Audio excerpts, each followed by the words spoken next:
To 10, Mom? Count to 10. Out loud. Okay. You were saying? Go ahead, start with your questions. I don't know who I am, if that is one of them. Well, let's start out with where you came from. How would you describe yourself as a child? A happy child. Yeah. Strict father, but a happy child. My earliest remembering thoughts on childhood, I might have been 3 years old at the most.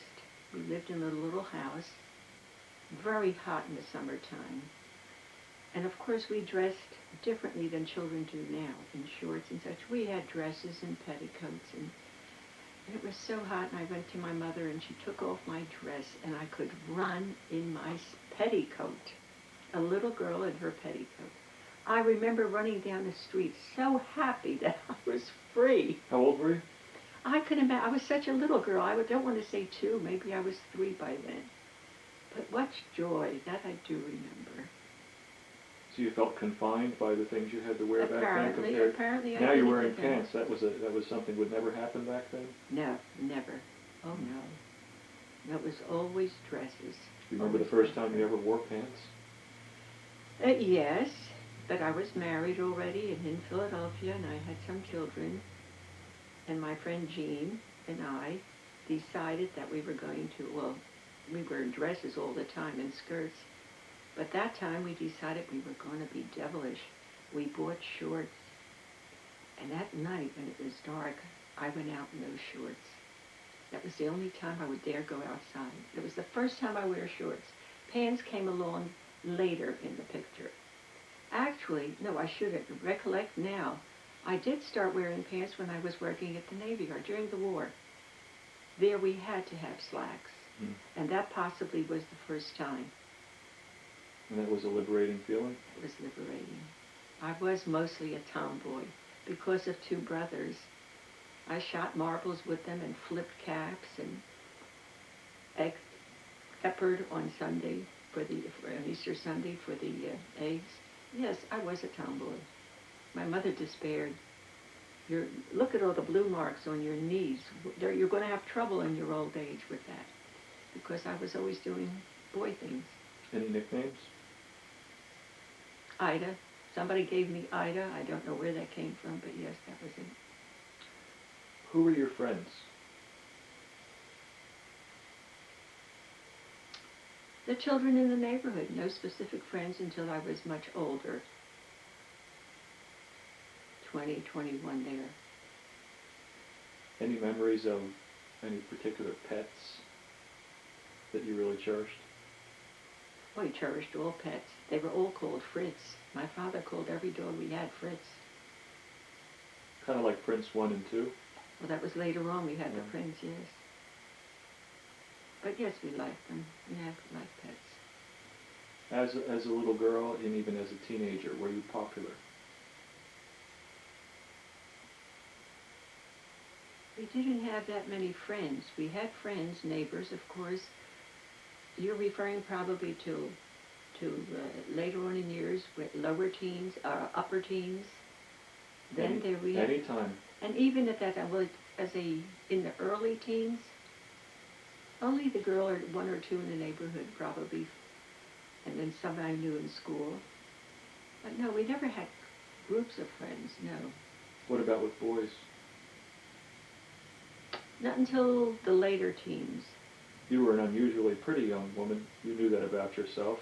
Did they come to you like fireflies? No, they never did that. I remember when I did start working in offices, I dressed well, and I had to walk to the trolley car. And I'd pass boys standing on the corner, and they always made nice remarks. Boy, I'd love to put my shoes under your bed, hon. What was your first job? In an office. No, beg your pardon there. It was not an office. I got a job at Gimbel Brothers they had a bakery department there in the store itself. And I was a salesperson there. How old? Out of school. When was it? 42 probably was the last year when I graduated from high school. What'd you get paid, do you remember? No. But I do remember they raised my salary 1 penny after a while. What other sorts of jobs have you had in your life? That was, you said it was a bakery? No, Gimbel's was a department store, just as you have Strawbridge's now, or yes, but they did have a department where it was all baked goods, just as they have candy departments now. But that was that. And boy, I goofed up that. The first day on the job, they just said, well, these are cloverleaf rolls, these are these rolls, these are these, there were bins of them. And of course that went in one ear out the other. And so when somebody came up and said, I want a dozen of these or that, well, I stood there and I wondered, and I thought, I'll pick some. I mixed them up. I realized later on that was a goofy thing to do, but it was such a hectic pace, very busy once the store opened, that I just served customers. Nobody complained. What other jobs did you do? How long did you work at Gimbel's before you went on to something else? Until I got married. No, did I work? Yeah. I was working there when I got married. But, see, that had to be after the war already. After Dad came home for me to get married. So I was working in Gimbel's that time. Prior to that, during the war, while Dad was away, I worked for a government place. They opened up they rented a corner house on Alman and Westmoreland. And that was the contract they had given them. I've forgotten the name of the company, but I did get a job in there. I always wanted to work closer. I didn't like traveling, walking far for the trolley. I did get a job in there in the office, typing, stenography, answering the telephone. The nicest thing about that was that I could speak Polish. And during the war, there were people coming, applying for work there. And there I was, a translator. I would interview these elderly men, because there were no more young men, interview them in Polish. They could have kissed me. They were so happy somebody could speak their language. And that was a nice job. And of course, when the war ended, that was finished. Were you a Rosie during the war? Rosita River? Oh, indeed I was. Tell me about that. We worked in the Navy. Oh, getting a job in the Navy Yard. Of course, I applied there because I heard they needed women, and they paid well. Government job paid well. I applied, and that was a trek. That was an hour's ride, trolley, and another trolley to get to the Navy Yard. And then from there, you had your pass. They admitted you, and then buses inside took you to the building that you were working. The first job they gave me, and they were all men in there, elderly men, and I was told they gave me a piece of metal and a mallet, and I had to shape it a certain way. To this day, I don't know whether that was just to see what I could do or whether it was truly a piece that they needed. But I applied myself to that. I thought it was great fun. And the nicest compliment I got several days later was from one of the older men that was assigned in that department. He says, you're the first person, the first woman that I could say is good. He says, we have had girls in here, they just fool around. They do nothing but fool around. They won't work.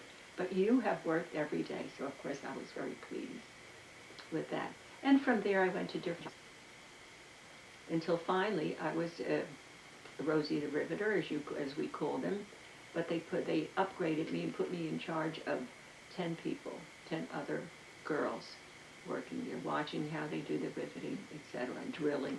So you were a good riveter? Yes. You couldn't be anything but good. You had to be. They demanded that. But it was fascinating work.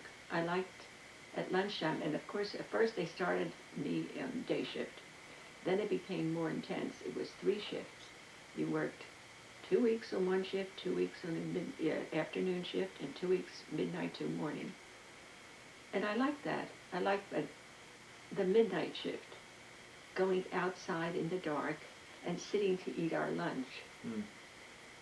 And the men in the paint shop, they were elderly men, but nice. They'd sit with me, and they laughed at me with my lunch, because in those days, I was young and I was hungry, and I had 3 good sandwiches. And one man said, "Well, I'd hate to take you out to dinner." Were you a good student? I wouldn't say good. I applied myself, but I can't see that I was very good, no. Did you like school? Yes. As the child of Polish immigrants, how did that affect your life? You said earlier you could speak and it came in handy here and there. Oh, yes. Was there any downside to that? Yes. As it was in those days, you're a greenhorn or whatever the children would call me. It didn't bother me. At least I don't remember it bothering me. I wasn't the only one. There were Lithuanians, there were all kind of people in our neighborhood. Do you miss anything from childhood? At the moment, I can't think of anything.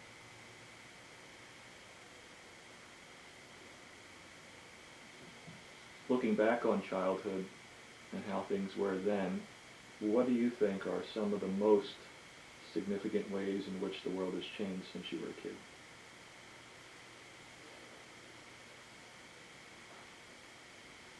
I suppose the breakup of the family, all the new things that came into being. Television, first of all. And look what has happened to television since then, since those days. I don't think all of that has been good, not for the children, not for anyone really. Yes, it's good news for adults, but children have learned too many things that they could have well done without and had a happier life. That I don't like. And then the movement, it was a close-knit neighborhood in those days. And with suburbs coming in, with better transportation, with automobiles, made a tremendous difference. Not always good. Were horses a part of your world when you were a little girl? Well, not as a little girl, but when I became a teenager in my late teens, yes, I had a friend, and she and I would travel to where they kept horses, and we went horseback riding there. That was during the war also. What advice would you give to kids today?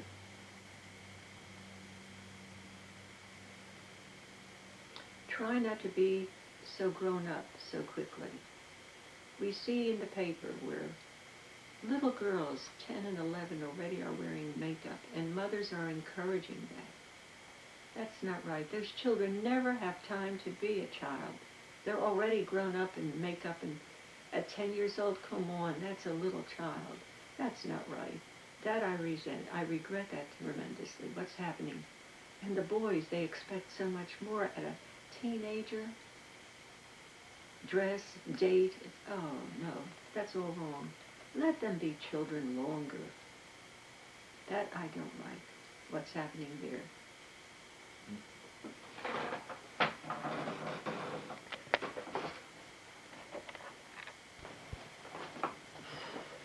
Do you believe in God? No. What do you believe? I believe there is something, some being, but I don't believe in God the way we've been taught. I've lost that through the years. The more I learn about religion, about Catholicism, about the Pope, about the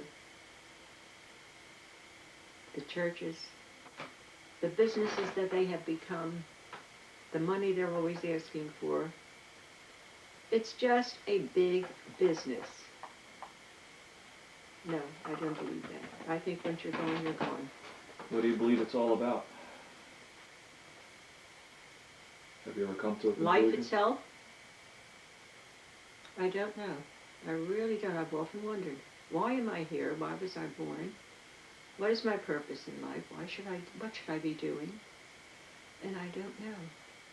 And you know, perhaps 6 months to a year ago, who the heck what is his name? He's on Channel 6. He's usually at 6 o'clock. The newsman, Phil, no, is it Phil? He's my favorite announcer, and I can't think of his name suddenly. Peter Jennings. He had a special. He went looking for Jesus. Did you see it? I heard about it. And we watched that. And there is no proof.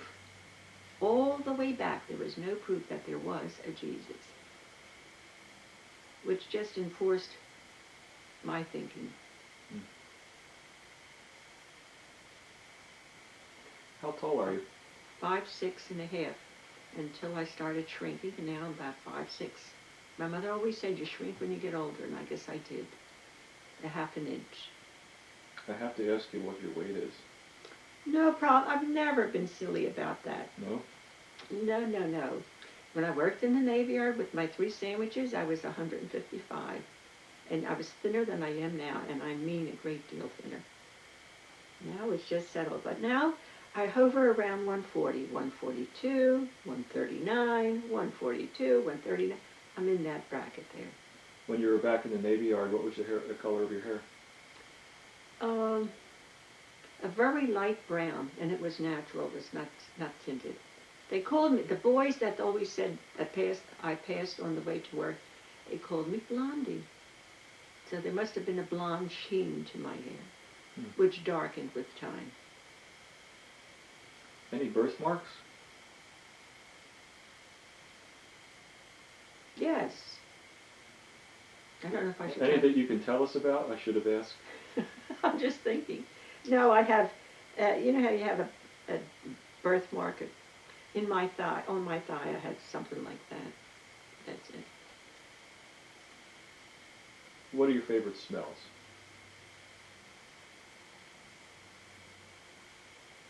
Good food, of course, the best. Garlic, and all that. A nice roast chicken dinner on Sunday. Basic. And the perfume that I am wearing for years and years. Ronnie brought that for me one time, a long time ago. And I smelled that. I said, this is mine. Up until then, it was trying different scents. I've kept that scent all these years, and it's still my favorite. It's a clean smell. What is that? Well, I used to tell people that would tell me, what is it you have on? You smell so nice. I says, I really don't remember. My son gave it to me. You know, he deals with chemicals. And this was a lie. This was many years ago, because I didn't want to share it with anyone. Mm-hmm. It is Clinique, elixir. What's your favorite ice cream? I really don't have a favorite. I like butter pecan. I like chocolate. I do not have a favorite. Of course, I read that strawberry was the least fat, so maybe I should be saying that, but it isn't. Do you have a favorite food? No. No particular? No. About a favorite type of weather or season? I think spring, because everything is coming to life. The trees, the flowers, the sun is stronger. We just feel happier. It has to be spring. Although every season has its niceness. Fall is lovely with its colors, winter with its snow. A favorite color? A becoming color. It used to be blue, always blue, a certain shade of blue. But as I got older, certain different colors were more becoming. Bluish turquoise. I had something in that, a sweater for years. I still wear it because it's a becoming color. But to stay with just one, no. Favorite music or a favorite singer? Not a favorite singer, but music, of course. Lovely music, as we had in that movie, Return to Me. That was it. It's romantic tunes that are my favorites. Are you a hopeless romantic? I think so. Yeah. What has been your favorite age? Favorite age?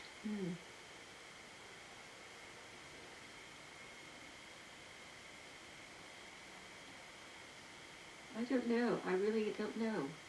I was so happy being married and having children and being busy all the time. There was always something to do.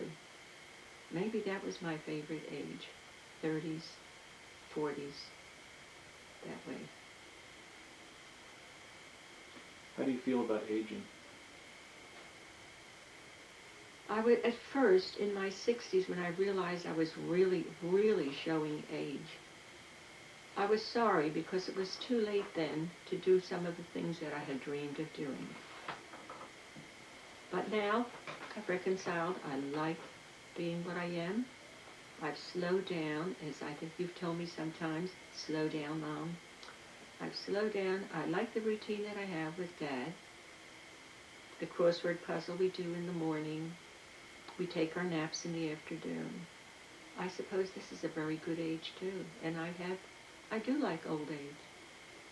What are some of those things you dreamed of doing in your 30s? I wanted to go skydiving with you, remember? And we could never get together because of the weather. You wanted to do that since back then? Absolutely. I was always dreaming of doing something like that. Remember, I started out as a tomboy. So by the time I got into my teens, I wanted to go skiing. But when we went with you, do you remember us taking you up there? And the cost was just too much for us, for all the children. But I still wanted to go skiing someday. I liked speed, and skiing was fast. Skydiving was fast. That I would have loved to have done when I was younger. And later on in life, after you were gone, they had a club I read about, whatever it was, for women. And you went on trips and did so many different things. And I would have gone then, of course I couldn't. Dad was not supportive, and I was not the kind of woman that would just leave him. So and this I regret mostly about my life. I should have done like so many women do. All right, you don't want to go, you stay home, but I'll go. I really think I should have done that. And at least experience something, the travel that I wanted, which didn't happen. What do you think your physical and mental strengths and weaknesses are? Physical strengths. They are no longer strengths, but there was a strength. I could exercise, I could run like a gazelle, which is no longer possible. So physical, right now, are much, much lower, weaker. But in general, throughout your life? In general, throughout my life, I had excellent health. There was never any sickness that I can remember. When I worked at the Navy Yard, I did get a rash, which turned out to be poison oak, because I was horseback riding with this young man, and we sat down on the grass, and I picked dandelions, and I made him a nice wreath, unknowing that there was poison oak around there. So I had that, and somehow or other, afterwards I became sick. A sore throat, swollen glands. Went to the doctor, and he told me I had rheumatoid arthritis. Yeah, something like that. I don't even remember. Something. And I was laid up for a long time. It's about that time that I left working the Navy Yard itself. And afterwards, when I was well, I got an office job. So that was the biggest sickness. Beyond that, it was nothing. I was fine with the children, childbirth, no problems there. Can't think of anything.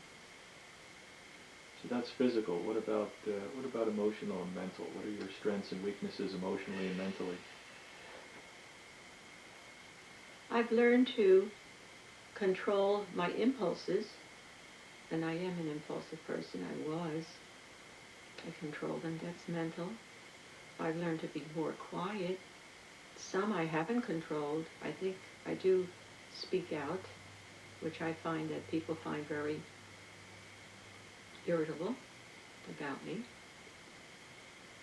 But on the other hand, I think where I was very quiet in my youth, and to a degree I was now, and yet when I read stories in books where they say, oh, Aunt so-and-so's coming, you know what she's like, she says what she wants, oh yeah, but she's a lot of fun.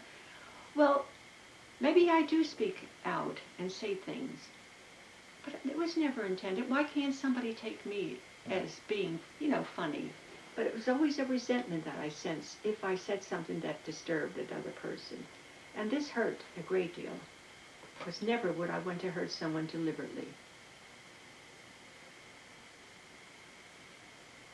How did losing your parents affect you? Not at all, because I was so busy with my own life and my children. Yes, I received a call that my father had died. I went over there and I saw him. And he died. The biggest thing about that was that I had to run all over Kensington Avenue looking for a black dress. But no, there was no big upheaval. Other than that, my mother now was my responsibility. I think I felt more when my mother died. Not really immediately. I was here taking care of her all that time. But I think about 2 weeks afterwards, it hit me. And I sat and just cried and cried. She was gone. And I often wish I had her to talk to.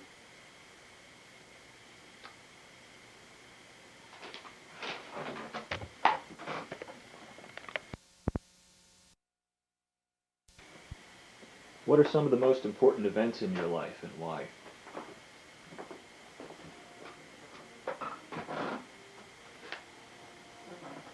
I suppose considering the end of the war, the day the war ended, that was very important.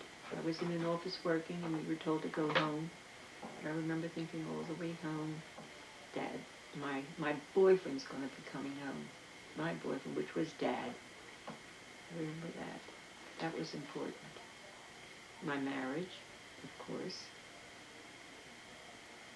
And then the birth of my children. Each one was a special event. We really wanted those children. Marriage is a challenge for everyone. What challenges have you met in your marriage?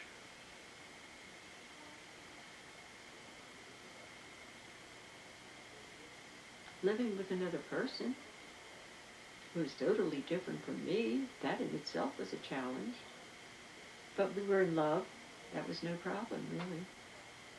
Other than that, coping with life. I can't see anything more than that. How do you and Dad complement one another? How fast he's slow. He tries to slow me down. I've given up trying to make him go faster. But he tries to slow me down. But he's such a fine man. He has artistic qualities, which I do not have. At least not to that degree that he does. He is good. You should see what he does for the grandchildren. You've seen the envelopes he makes over Bruce's. Each child gets some artwork on that. What are some of the sweetest things that Dad ever did for you? The first sweetest thing he did was even before we became engaged, when he was overseas, and he sent me telegraphed roses. It was the first time I had gotten flowers from anyone. When my mother saw those roses, she said, "That's the boy for you." And of course, our love grew through our letters. When he came home, well, mostly the nicest thing, the letters he wrote from the islands where he was stationed. He had words. He described the moon at night while he sat on the beach or lay on the beach. It was just beautiful, beautiful letters that he sent. I think I loved him for that. Of course, now I love him because he has beautiful, slender fingers and nice, slender feet. That's what I tell him. I love you for your feet and your hands. You can edit that if you want, but I'm telling you. And other than that, his kindness throughout our marriage. He has written me nice little notes every now and then. Not so much now as he did earlier, but he did. He's just a very thoughtful, kind person. Is he romantic? In a very quiet way, reserved way, but yes. He is not one, when we've walked and we've seen couples, and he'd have arm around her. I used to want him to do that. I wish we were walking, for a minute even, put his arm. He would never do that. No, he was very reserved. But the love was there. Tell me about being the mother of 4 boys. I don't know what to tell you. It was just wonderful, hectic, Did it change? infuriating. Did you get better at it as time went on? Oh, definitely. Look at the insecurities we had with our first child. We listened to him breathe all night and thought something was going wrong. That didn't happen with the second or the third or the fourth. No, we were experienced. No, I loved having those children. I can't remember doing anything. Ironing their shirts every night so they would have a white shirt for school in the morning. I loved it. I really did. Even a sister, a nun in school told me when I went to school with, it was your nun. And I talked with her for a while. And she says, you're the first person, the first parent that enjoys having children at home. Because I told her that. I'm looking forward to the summer and I'll have my children. You were a joy. You were each so different and you were a joy. How were we different? Well, as you know your brothers now, you know how different you are. How do you see us? I see you each as a different person. You each have your own qualities. You especially have surprised me and delighted me with your soft-spoken voice. I have never heard you raise your voice. I have heard the others. But you have such a... I can imagine people liking you, your patience, because of your voice. Larry was different. He was flamboyant, if that's the right word. He went shopping with me to Sears. I needed a coat very badly, and he might have been 10 years old at that time. He walked into that Sears, he went through that rack, picked one out, try this on, Mom, that little thing, and I looked at him. I'll be darned if the one he picked out wasn't the right coat. It was. And I wouldn't even dream of putting a blue or red. When I went looking, it had to be black or brown, something that would last forever. Yeah, he was different that way. Of course, Ron, you know how serious he was. We'd go into a restaurant, and there he was, no more than 10 years old, in a Kresge's 5 and 10 on Market Street. And whatever was served to him, he looked at that and he says, will you take that back and put it the way... He right then and there, as a child, I just sat and looked at him. I couldn't believe. He demanded perfection in his food. And Bruce? And Bruce, I can only judge him because now he has a family, and I see them so much. He has matured so beautifully, Bruce has. Did you notice how well he looked today? Mm-hmm. In that, and he has an office now, and he dresses well, and pardon me, he was not scrawny, but he was not a very physical person. But he has matured, and he's tall, and he's handsome, and every one of you pleased me in a different way. Of course, there are times when I wish it again, and knew what I know now as far as raising children. I think I would be a much better mother. I would have been more tolerant, more understanding of whatever problems you had. And there were all sorts of problems. Like what? Ron was a young boy. I don't know, maybe 10, 12, somewhere around there. There was a newly married couple with a young child living across the street.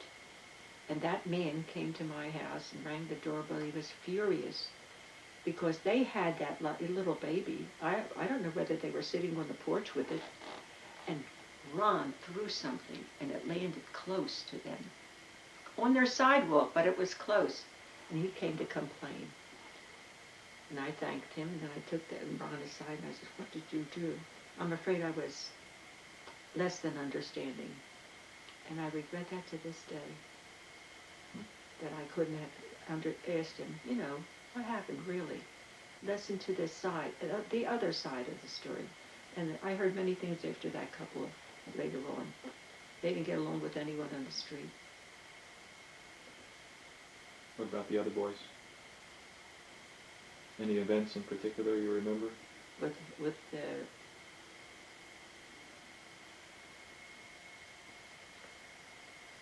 Larry, no. Ron with his eye operation, that was hard to take. And Bruce with his eye operation too.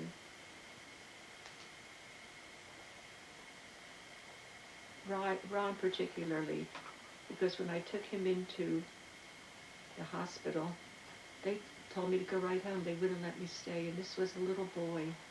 This was just a little boy. That was hard. Leaving him with strangers. Then when it came to Bruce, many, many years later, nobody was going to tell me to leave my child with strangers. I knew different.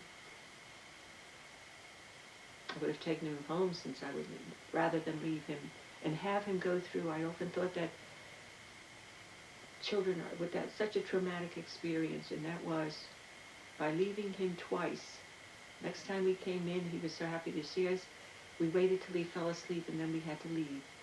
And him waking up with strangers again, I think that was a setback, because when we finally went to take him home, he just stared into space. He didn't speak for the longest time.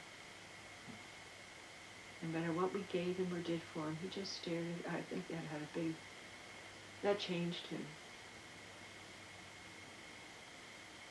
With Bruce, I knew better. I went in there, I took Bruce around, and I bandaged his eyes as pretend you can't see. This is the way it's going to be when your eyes are bandaged. And I made him feel the room, feel the bed, walk around. You must learn to see with your fingers. He was no problem. That was the joy. He was not afraid. And there I stayed in bed. I made sure they put a cot on the floor as I'm staying with him, and they did. They put a cot on the floor, and I was right beside his bed. I wish I had that. I wish they did allow that when Ron was in. Tell me about your diary. I don't have a diary. Diary of the boys? I have a journal, which I've made just their growing up years, how they were developing physically, some of their formulas in their the few early months where they had formulas, how we changed it, how we suffered with them not digesting the formula. Those I have. And then later on, as they grew, I should have looked at that, and I probably would have remembered a great deal more. The different things that happened to each individual child that I wrote. And in later years, it's just Christmas, Easter, who came, what did I serve, what happened, what did we do, or the vacations we took. Yes, I've written that down, sketchily, not thoroughly. I sometimes think I ought to take it out and spend a whole year just rewriting everything more thoroughly. What were your favorite vacations? The seashore. The trips we took to Wildwood. It was a lot of work. Packing up, sending everything out days in advance, sending it by whatever express they had in those days. And thankfully the rooms where we rented, the woman would accept all this in advance before we arrived on Sunday. So it was a lot, but I looked forward to it. But the one thing I remember about one particular vacation, I had fairly long hair. At the beach, it was a job trying to keep it looking nice. And one day I got disgusted and went around the corner in Wildwood to the male barber shop. I says, I want you to cut my hair. And he cut it very short. And I came home, and do you know what? 2 days in that apartment with my husband and my boys, no one noticed my short hair. And always my husband says, I like long hair, don't get it cut. But I cut it then, and I says, and this is what you don't notice me? 2 days I've had short hair. How did it make you feel? Disappointed, disagreeable, angry. that all those years I listened when he says, no, I like long hair, you must keep it. And it was a big job for me to keep that hair curled, looking nice, to please him. I mentioned this, so be observant. I never miss a hair change. How do you manage your stress? Walking. If I am, and I haven't been upset for a long time, but when I did, through the years, there were times when I was quite upset. I walked out the door and walked, sometimes for 3-4 hours. Last time I did that, Dad waited up for me. And that's a long time ago. And he says, where have you been? He says, walking. That calms me down after a while. All you do is think as you walk and see another side of the story. How about you? How do you stress? This is about you. How important are friends? I don't have any friends now. Many of them are gone already. In my youth, they were important, but never many. We had one or two girlfriends, and that was enough then. We never did have crowds. I think they would be very important to me now, but it's not easy making friends. I've tried, and it just isn't easy. I wanted to join senior groups now that Dad's retired and we're old, and Dad won't. He tells me he's not old enough for them. But mostly it's because most of them are women. There are very few men in the senior groups, in church groups. That's it. But I would like to have more friends. But I am mostly a private person. I don't think I would like 2 and 3. See them occasionally, yes, but not groups. Do you like women or men friends better? Women. How do you see that men and women are different? Emotionally and mentally? Emotionally and mentally. I think women are more emotional than men, which is true. But to be different, we just see the world and everything in a different way. We could be looking at the same thing, and yet I will say I see this, and Dad will say, what do you mean? He sees it differently, and this I hear from many people. What is the saying? Men are from Mars, women are from Venus. Do you think that's true? Very true. Very, very true. Mm-hmm. What do you fear? Fear? Years ago, I feared, when drugs came into this world of ours, that my children would get hooked on drugs. I was deathly afraid of that. Whenever anybody went out, and that was one of my greatest fears then. And now, I fear being left alone. I need him.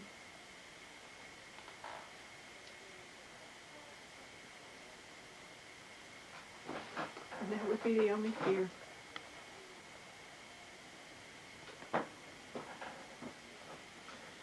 I'm 47. What advice do you have for me?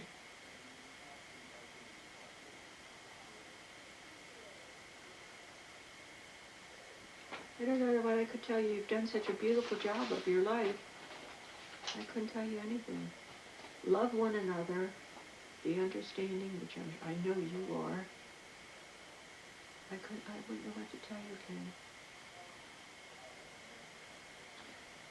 Last question.